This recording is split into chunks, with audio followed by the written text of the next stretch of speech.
వందనాలండి. హల్లెలూయా, హల్లెలూయా, స్తోత్రం. యేసుక్రీస్తు నామమున శ్రోతలందరికీ వందనాలు. మరొకసారి దేవుడు మనకు గొప్ప అవకాశం ఇచ్చాడు వాక్యం ధ్యానించుకోవడానికి. చిన్న వాక్యం ధ్యానించుకొని దేవుణ్ణి మహిమపరుచుకుందాం. మన జీవితాల్లో అన్వయించుకునేదానికి కూడా ప్రయత్నం చేద్దాం. చిన్న ప్రార్థన. దయామేడ యేసునాయన స్తోత్రం ప్రభా. తండ్రి, ఈరోజు మేము ఏదైతే మాట్లాడాలనుకుంటున్నామో అవి మా మాటలు కాకుండా తండ్రి మీరే నా ద్వారా మాట్లాడమని, మాకందరికీ అవసరమైన పాఠాలు నేర్పించమని యేసుక్రీస్తు నామమున వేడుకొంచున్నాను తండ్రి. ఆమేన్. ఈరోజు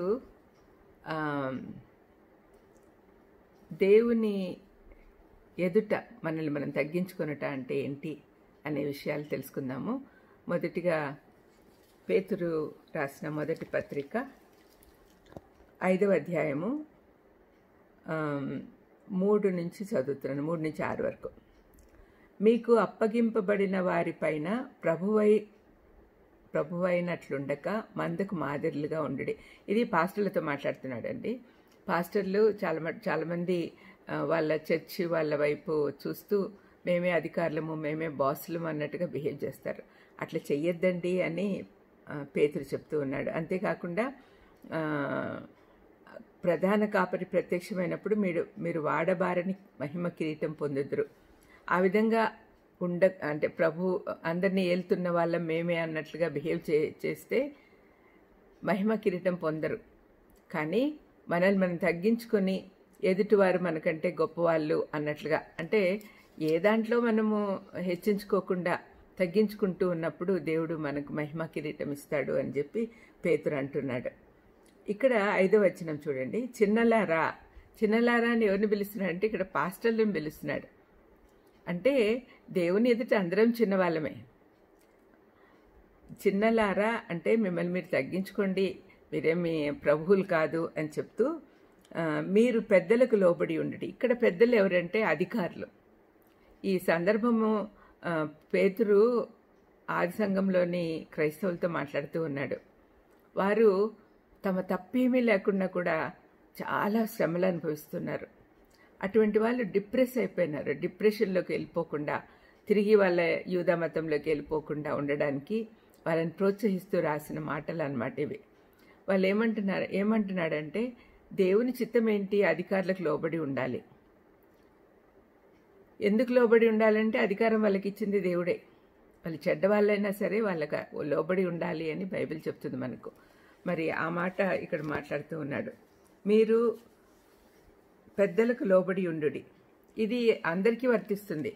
తల్లిదండ్రులకి పిల్లలు లోబడి ఉండాలి, అధికారులకు అందరూ లోబడి ఉండాలి, ప్రభుత్వానికి లోబడి ఉండాలి. ఇది దేవుడి ఆజ్ఞ.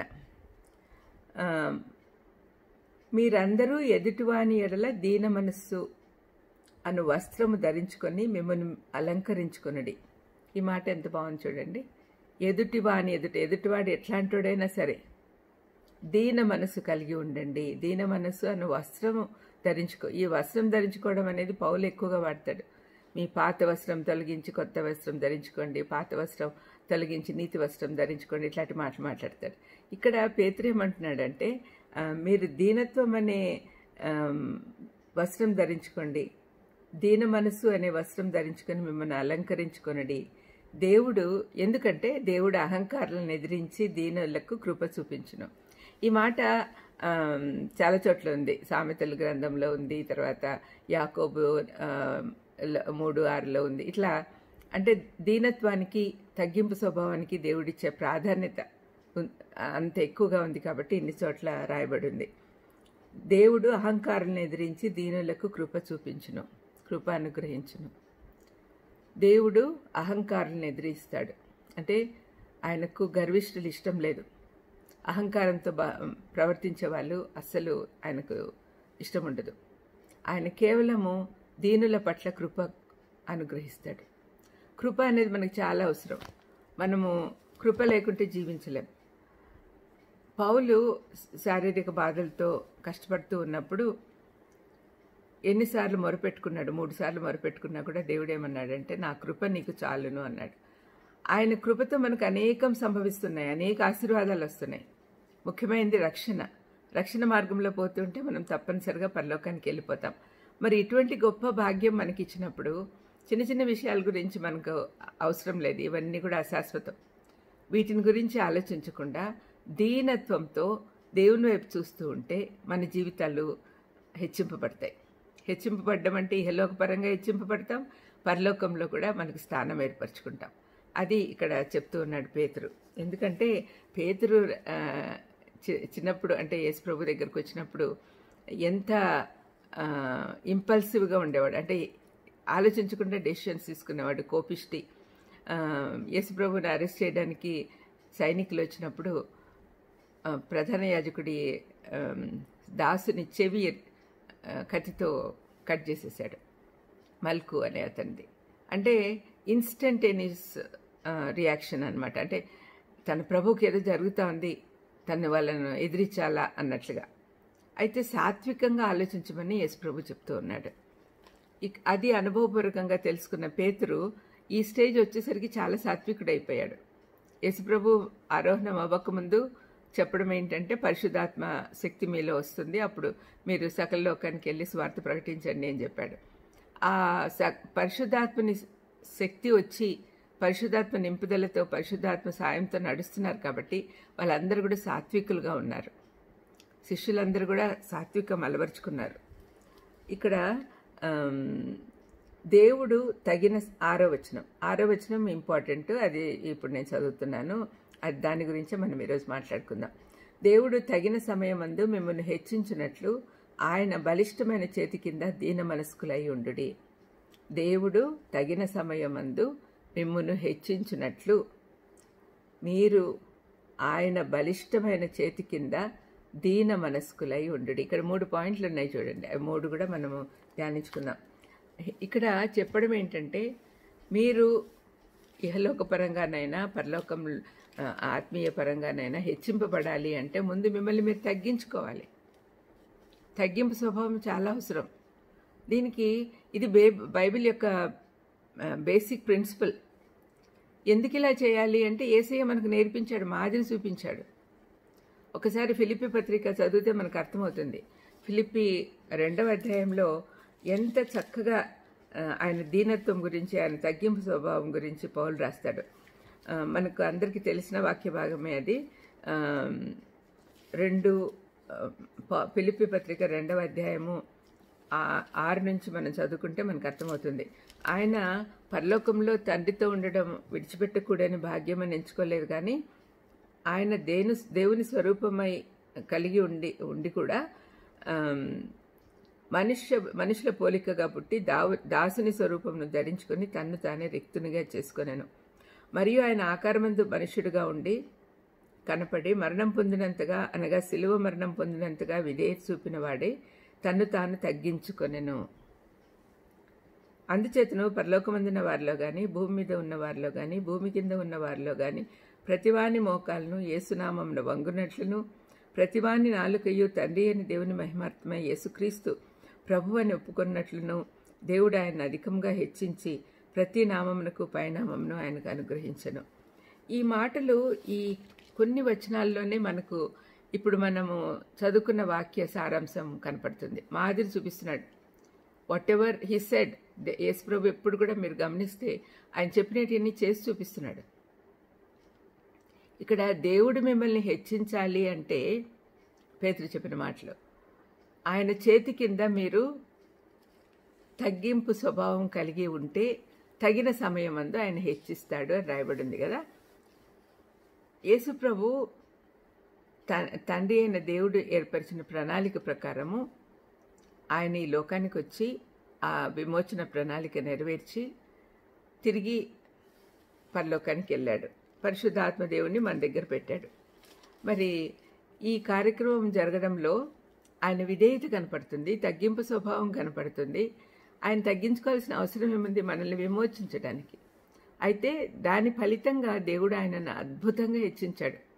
అన్ని నామముల కన్నా పైనామం ఆయనకి ఇచ్చాడు. ఆయన నామం ఎదుట అందరూ మోకాళ్ళు ఉండాలి, ప్రతి జనాంగము ఆయన ఎదుట మోకాళ్ళు ఉంటుంది అని చెప్పి ప్రకటన గ్రంథం 2వ రాకడలో జరుగుతుంది అని చెప్పి, అంటే partially it is completed now. ఇంకొక సగం దేవుడు యేసు ప్రభు ఈ లోకానికి వచ్చిన రెండవ రాకడలో జరుగుతుంది. ప్రతి మోకాలు ఆయన నామమున వంగునట్లును అన్ని నామముల కన్నా పైనామంగా ఆయన చేశాడు. ఇది ఎందుకు జరిగింది అంటే దీనత్వం కలిగి ఉండి విధేయత చూపించాడు. తను తగ్గించుకున్నాడు. శిలువ మరణం పొందినంతగా తగ్గించుకున్నాడు.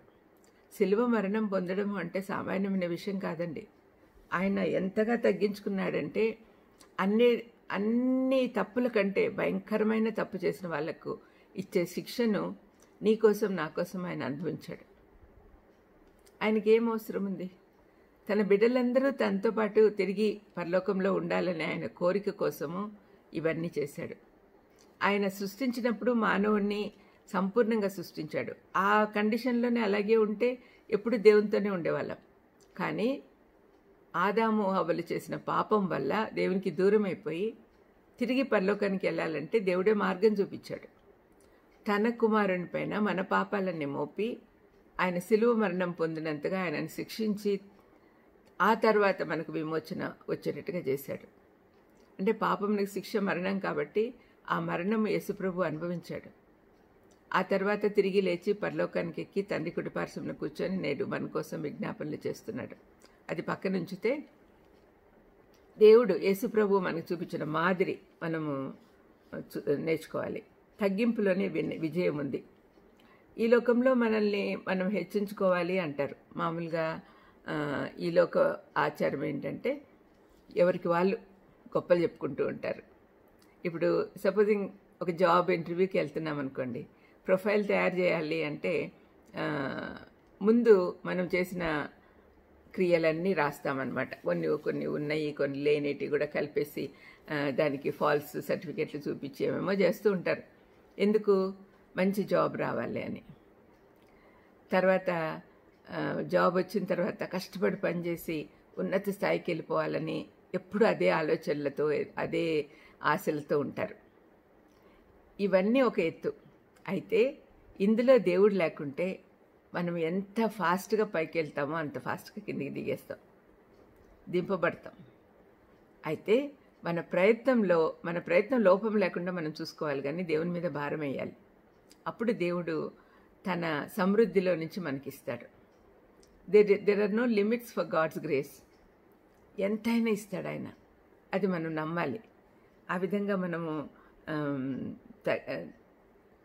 అంటే ఇహలోకపరంగా హెచ్చించుకోవాలని అంటారు, కానీ బైబిల్ ఏం చెప్తుంది? మనం తగ్గించుకోవాలంటుంది. మన శక్తిని బట్టి పైకి పోవాలనుకుంటాం, కానీ కష్టపడి పనిచేసి ప్రమోషన్ రావాలి అంటే దేవుని శక్తి కావాలి మనకు. బైబిల్ తగ్గించుకోమంటున్నాడు. బైబిల్లో ఇహలోకపరంగా అయితే హెచ్చించుకోమంటుంటే మన దేవుడైతే తగ్గించుకోమంటున్నాడు. పేతురు ఎలాగున్నాడు, ఇప్పుడు ఎలాగున్నాడో మనం ఆలోచిస్తే ఇప్పుడు తగ్గించుకునేది నేర్చుకున్నాడు. మరి ఈ తగ్గింపు స్వభావం అనేది స్వతహాగా రాదండి. ఎందుకంటే మనం న్యాచురల్గానే చెడ్డ స్వభావం వచ్చేసింది మనకు. దేవుడు పర్ఫెక్ట్గా మనల్ని సృష్టించాడు తన స్వరూపమందు. అది ఎంతవరకు ఉన్నింది? ఆదాం పాపం, హవ్వ పాపం చేసినప్పటి నుంచి. హవ్వ ఎందుకు పాపం చేసింది? గర్వం, తగ్గింపు స్వభావం లేదు. తనకు ఆదాం చెప్పాడో లేదో కానీ దేవదూతల కంటే పై మెట్టులో ఉన్నారు వాళ్ళు. దేవుని సారూప్యంలోనికి వస్తున్నారు. దేవుని తన స్వరూపంలో చేశాడు. కొన్ని లక్షణాలు మనకు అబ్బవు కానీ ఇవ్వకూడదు కూడా, కానీ కొన్ని లక్షణాలు దేవుడి లక్షణాలు మనలో ఉండి దేవుని సారూప్యంలో చేశాడు. అయితే హవ్వ చేసిన పాపం ఏంటంటే తను సరిగా అర్థం చేసుకోలేక సైతాను దేవదూతల్లాగా అయిపోతావు అని అనేసరికి జీవపు డంబం కావాలనిపించింది. జీవపు డంబం అప్పుడు ప్రవేశించింది ఈ లోకంలోకి. అదే గర్వం. మరి ఆ గర్వం వల్ల తను పడ్డమే కాకుండా అందరినీ పడేసింది, లోకమంతా కూడా. అది మొదలు పెట్టడమే అట్లా మొదలైంది కదా. అందుకని అది మానవ స్వభావం. అది గర్వించడము అనేది, తగ్గింపు స్వభావం లేకపోవడం అనేది మానవ సహజం. మనము పేతురు మాట నమ్మి నిశ్చయంగా అలాగే ఉండాలి, దేవుని చేతిలో ఉండాలి, ఎదురు చూస్తుంటే తగిన సమయమందు మనల్ని హెచ్చిస్తాడు అనేది నిజంగా మనం నమ్మితే మనల్ని మనం తగ్గించుకొని దేవుని సన్నిధిలో ఉండాలి. ఒకవేళ అలాగా లేకుంటే ప్రైడ్ గోయత్ బిఫోర్ ఫాల్ అంటారు. అంటే గర్వము వెంబడి నాశనం వస్తుంది అని. మరి ఈ మాట లూసిఫర్ విషయంలో కూడా నిజమైంది కదా. అపవాది ఎలాగైనాడు, చక్కగా దేవుని సన్నిధిలో ఆరాధిస్తూ ఆరాధికుడుగా, అందగాడుగా, మంచి పాటలు పాడుకునేవాడిగా మంచి పేరు తెచ్చుకున్నాడు. అయితే ఏమైంది? గర్వించాడు. ఇదంతా కూడా యెషయా గ్రంథం 14వ అధ్యాయం చదవండి, 12 నుంచి 16 వరకు చదివితే, తేజో నక్షత్రమా నువ్వు ఎక్కడున్నావు, ఇప్పుడు ఎట్లా ఉన్నావు అని యెషయా ప్రవక్త అంటాడు. ఇదంతా కేవలం నీ గర్వం వల్లనే కదా. నువ్వు ఆయన సింహాసనం పైన నేనెందుకు కూర్చోకూడదు అన్న ఆలోచన కలుగుతని నీకు గర్వం వచ్చేసింది. మరి ఆ గర్వం వల్లే కదా నువ్వు పడిపోయావు అని యెషయా ప్రవక్త అంటాడు. అదే మాట ఇప్పుడు మనల్ని గురించి కూడా అంటే ఎలా ఉంటుంది? మనం కూడా ఏదైనా గర్వించినప్పుడే నాశనానికి వెళ్ళిపోతాం. మనకి ఏమున్నా కూడా అది దేవుందే, దేవుడిచ్చినదే, దేవుడి మహిమార్థమే వాడాలి. మనకు చాలా సంపద ఉంది కదా అని గర్విస్తే దేవుడు ఆ సంపద తీసేస్తాడు. అందుకని ఎప్పుడు కూడా దేవుని మీద ఆధారపడే ఉండాలి. తర్వాత ఈ దీనత్వం అనేది చాలా విలువైంది, అది బలహీనత కాదు. మనల్ని మనం దేవునికి సమర్పించుకొని మన చిత్తాన్ని ఆయన చిత్తానికి అనుసంధానం చేసుకుంటే అప్పుడు వస్తుంది. వీళ్ళు ఆది సంఘంలో వాళ్ళందరూ కూడా నేర్చుకోవడానికి సిద్ధంగా ఉన్నారు కాబట్టి పేతురు ఆ విధంగా బోధిస్తూ ఉన్నాడు వాళ్ళకి. రెండవది, ఆయన బలిష్టమైన చేతి కింద ఉండడం. ఆయన చేతి కింద ఉండాలి. ఆయన శక్తి, భద్రత ఆయన చేతిలో ఉంది. ఆయన నీడలో ఉండుట శ్రేష్టమైనది అని కీర్తనకారుడు ఏమంటాడంటే 91:1 మహోన్నతిని చాటున నివసించువాడే సర్వశక్తుని నీడన విశ్రమించువాడు. ఆయన నీడలో మనం ఉండాలి, ఆయన భద్రతలో మనం ఉండాలి, ఆయన దగ్గర ఎదురు చూడాలి, ఆయన బాహుల కింద మనం ఉండాలి. ఒకవేళ ఆ బలిష్టమైన చేయి కొన్నిసార్లు మనల్ని క్రమశిక్షణలో పెట్టేదానికి దెబ్బలు కూడా వేస్తూ ఉంటుంది. మనం సిద్ధపడాలి దానికి. ఆయన సమయం కొరకు ఎదురు చూడాలి. మూడవది, తగిన సమయం అందు మిమ్మల్ని హెచ్చించినట్లు అని రాయబడింది. ఆయన సమయం కోసం ఎదురు చూడాలి. తగిన సమయం అందు ఆయన హెచ్చిస్తాడు. నువ్వు ఇప్పుడు కావాలా, ఇప్పుడే నాకు హెచ్చింపు కావాలి, I should be in a big position అని అన్నావు అనుకో, అది దేవుడి చిత్తం కాదు. మెల్లమెల్లగా కష్టపడుతూ ముందుకు సాగితే దేవుడి సహాయం మనతో ఉంటుంది, దేవుడి సన్నిధి మనతో ఉంటుంది, తప్పనిసరిగా మనకు విజయం వస్తుంది. దీనులకు దేవుడిచ్చే వాగ్దానం ఇది. యాక్చువల్గా తగిన సమయం అందు మిమ్మల్ని హెచ్చిస్తాను అని. కొండ మీద ప్రసంగంలో యేసుప్రభు ఏం చెప్పాడు? ఫస్ట్దే ఆత్మ విషయమై దీనులైన వారు ధన్యులు, పరలోక రాజ్యం వారిది అన్నాడు కదా. దీనత్వం అనేది మనం నేర్చుకోవాలి, అలవర్చుకోవాలి. ఫర్ ఎగ్జాంపుల్ మోషే జీవితం చూడండి. మోషే జీవితాన్ని 3 భాగాలుగా చేసుకోవచ్చు. 40, 120 సంవత్సరాలు బతికాడు. మొదటి 40 సంవత్సరాలు అతను అంతఃపురంలో ఫరో కుమారుడిగా జీవించాడు. అన్ని శాస్త్రీయమైన విషయాలన్నీ నేర్చుకున్నాడు. ఇహలోకపరమైన విద్యలన్నీ నేర్చుకున్నాడు. అన్ని విషయాల్లో టాప్లో ఉన్నాడు. మరి అటువంటి వాడికి న్యాచురల్గా గర్వం వస్తుంది. అయితే తల్లి పాలిచ్చే టైంలోనే అతను హెబ్రీయుడు అనే విషయం అతనికి నేర్పించింది. మన దేవుడు యెహోవాయే అనే సంగతి ఆ బిడ్డకు నేర్పించింది. అందువల్ల ఇజ్రాయెల్ జనాంగాన్ని ఐగుప్తీయులు బానిసత్వంలో ఎంత శ్రమ పెడుతున్నారో చూసినప్పుడు భరించలేక ఒక ఐగుప్తీయుని చంపేస్తాడు. అది అతనుకున్న గర్వం. అంటే ఏది జరిగినా ఏం చేసినా చెల్లిపోతుందిలే అనే గర్వం. కానీ అటువంటి వాడు తనకు పనికిరాడు అని దేవుడికి తెలుసు. అతన్ని ముందు దీనుని చేయాలి. దీనత్వం చాలా అవసరం. సర్వెంట్ లీడర్షిప్ అనేది చాలా అవసరం అండి. యేసుప్రభువే నేర్పించాడు కదా. ఆయన సిలువకు వెళ్ళక ముందు శిష్యులకు నేర్పించిన పాఠాల్లో అదొకటి. ఆయన శిష్యుల కాళ్ళు కడిగి తన చేతిగుడ్డతో తుడిచాడు. అటువంటి దీనత్వం వాళ్ళకి నేర్పించాడు. నేను చేశాను కాబట్టి మీరు కూడా చేయండి అన్నాడు. అది మనకు కూడా వర్తిస్తుంది. మనల్ని మనం తగ్గించుకుని ఆయన చేతుల్లో ఉండాలి. ఆయన వాడుకునే ఇన్స్ట్రుమెంట్గా మనం తయారవ్వాలి. ఇప్పుడు రెండవ భాగంలో మోషే ఒక సాత్వికం నేర్పించడానికి దేవుడు అతన్ని అరణ్య మార్గంలోకి తీసుకెళ్లాడు. అడవుల్లో పశువుల కాపరిగా 40 సంవత్సరాలు ఉన్నాడు. ఆ 40 సంవత్సరాలలో అతనికి దీనత్వము, సాత్వికం వచ్చింది. అందుకనే సంఖ్యాకాండము 12:3లో యెహోవా దేవుడే స్వయంగా అంటున్నాడు, భూమి మీదనున్న వారందరిలో మిక్కిలి సాత్వికుడు అని మోషే గురించి చెప్పాడు. ఎంత గొప్ప విషయం చూడండి. సాత్వికులు ధన్యులు. మరి పరలోక రాజ్యం వారిది, వారు భూలోకమును స్వతంత్రించుకొందురు అని కొండ మీద ప్రసంగంలో ప్రభు చెప్పాడు. మరి ఈ సాత్వికుడైన మోషే చేతిలో 20 లక్షల మంది పైగా ఇజ్రాయెల్ను ఉంచాడు దేవుడు. వాళ్ళకు ప్రాతినిధ్యం వహిస్తూ వాళ్ళకు నాయకుడిగా 40 సంవత్సరాల అరణ్య మార్గంలో నడిపించాడు వారిని. ఆ విధంగా దేవుడు హెచ్చించాడు.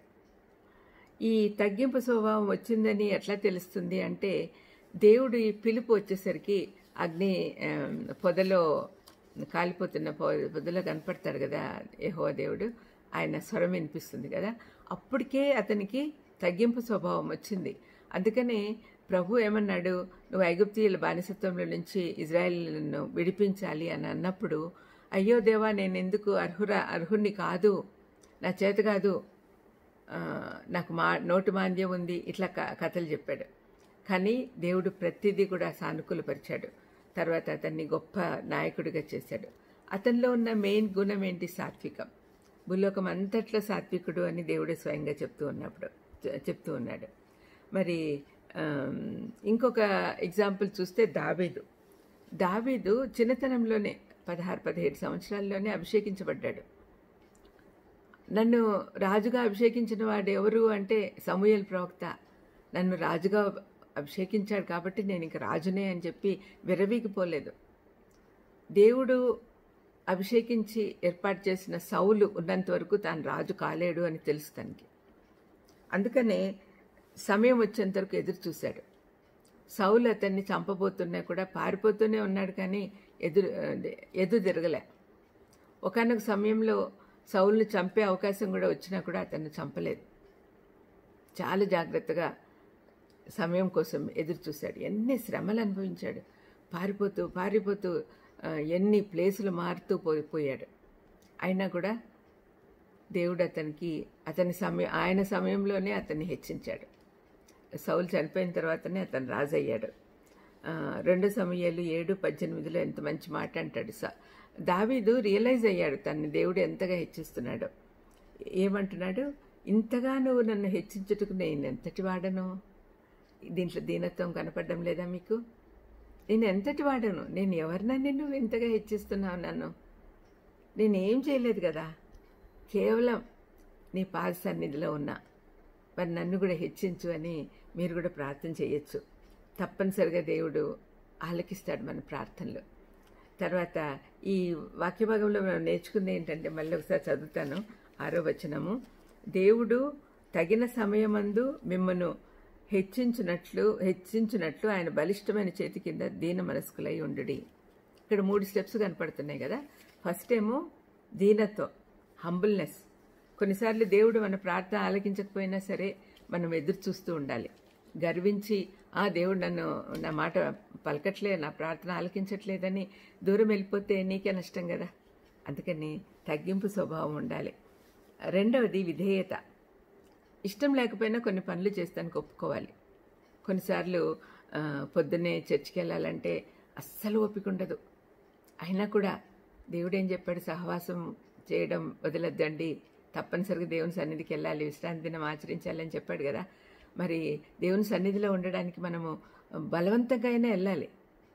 మనల్ని మనము క్రమశిక్షణలో పెట్టుకోవాలి, నిబద్ధతతో పనిచేయాలి. మనకి కొన్నిసార్లు కష్టం అనిపించినా కూడా మనం విధేయత చూపించాలి. అప్పుడే మనం హెచ్చింపబడతాం. ఆ హెచ్చింపబడుట అనేది కూడా మనం ఊహించని విధంగా జరుగుతుంది. దేవుడు అద్భుతంగా హెచ్చిస్తాడు. ఒక 2 ఎగ్జాంపుల్స్ చూస్తే మనకు అర్థమవుతుంది ఎంత అద్భుతంగా దేవుడు హెచ్చించగలడని. 1 సమూయేలు 1-2 అధ్యాయాలలో గొడ్రాలైన హన్నాను చూస్తాం కదా. ఆమె సవితి నుంచి ఎన్ని అవహేళనలు, ఎంతమంది తన చుట్టూ ఉన్న వాళ్ళందరూ కూడా, తన బంధువులందరూ కూడా ఎంతో అపహాస్యం చేసి ఉండొచ్చు. గొడ్రాలుగా ఉండడం ఆ కాలంలో చాలా కర్స్ అనుకుంటారు, దేవుడు వాళ్ళని శపించాడు అని అనుకుంటారు. అటువంటి పరిస్థితిలో ఆమె ఏం చేసింది? దీన మనసుతో దేవుని ఎదుట విలపించింది. ఆ ప్రార్థనలో 1వ అధ్యాయం ప్రార్థనలో ఆమె గొనుగుతానే ఉంటే ఏలి అనుకున్నాడు తాగి మాట్లాడుతుంది అని అనుకున్నాడు కదా. అప్పుడు ఏం చేస్తుంది ఆమె? దేవుని ఎదుట తన బాధ వెళ్ళబుచ్చుకుంటా ఉంది. కన్నీటితో అభిషేకం చేస్తూ ఉంది. దాసురాలను అనే మాట ఎన్నిసార్లు వస్తుంది. అది దీనత్వానికి సూచన. తర్వాత నా కొడుకు నీకే ఇస్తానని చెప్పి ఆమె తను సమర్పించుకున్న సమయంలో దేవుడు ఆ ప్రార్థన ఆలకించి ఆమెకు కుమారుని అనుగ్రహిస్తాడు. ఎట్లాంటి కుమారుడు అనుకున్నారు? అందరిలో గొప్పవాడు, గొప్ప ప్రార్థనాపరుడు, గొప్ప ప్రవక్త, గొప్పగా అందరినీ ముందుకు నడిపించిన నాయకుడు, ఆయనను ప్రధాన యాజకుడు. ఇటువంటి లక్షణాలన్నీ కలిగిన కుమారుణ్ణి కనడం అంటే ఎంత గొప్ప ఘనత. ఫస్ట్లో ఏమో అందరూ ఆమెను మనుషులు తగ్గించారు, తక్కువ స్థాయిలోకి ఉంచారు గొడ్రాలు కాబట్టి. కానీ దేవుడు ఆమెను అద్భుతంగా హెచ్చించాడు. ఎందుకంటే ఆమె దీన మనసుతో దేవుని సన్నిధిలో ప్రార్థన చేసుకుంది, తను తగ్గించుకుంది. ఇకపోతే యోసేపు గురించి మనకు తెలియని విషయం ఏమీ లేదు. ఎంతోమంది మాట్లాడుతుంటారు కదా యోసేపు గురించి. యోసేపుకు చిన్నతనంలో 2 కలలు వచ్చాయి. తన అన్నలు, తల్లిదండ్రులు అందరూ తన ముందు సాష్టాంగపడినట్టుగా. అది నిజమవుతుందని నమ్మాడు. అందుకనే తగ్గింపు స్వభావంతో దేవుని చేతి కింద ఎదురు చూస్తూ ఉన్నాడు. ఎన్ని సంఘటనలు జరిగినాయి అతని జీవితంలో ఒకసారి మన్నం చేసుకోండి. అన్నలు అమ్మబడ్డాడు, ఒక బానిసగా ఐగుప్తు దేశంలో బతికాడు.